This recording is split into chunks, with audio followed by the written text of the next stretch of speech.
5 points has the subtitle, Towards a Deeper Experience of God's Grace, which explains why I wrote this.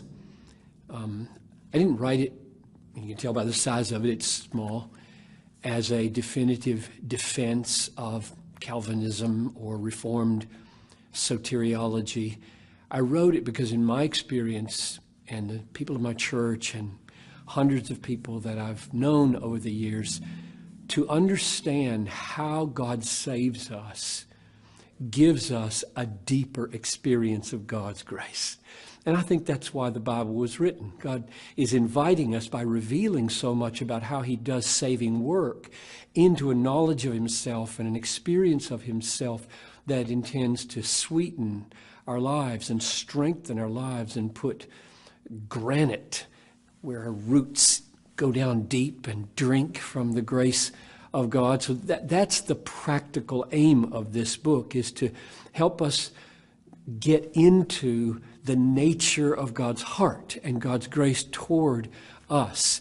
And that's why I think these doctrines called the 5 points are there. And just in brief, it's depravity and how broken and dead and blind and deaf I am apart from God's grace.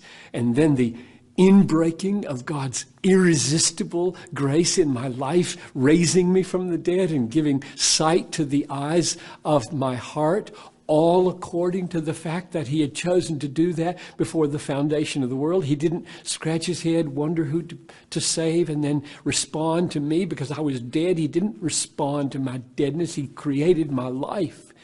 And then to die for me in Jesus Christ so that all my sins could be covered and a righteousness could be provided. And then preserving me forever and ever so that I would never fall away. These are glorious things that take me down into the depths of God's grace and help me feel loved by God so that I can then be freed to love others and thus display the glory of my Father in heaven. That's what we want to happen in the reading of this book.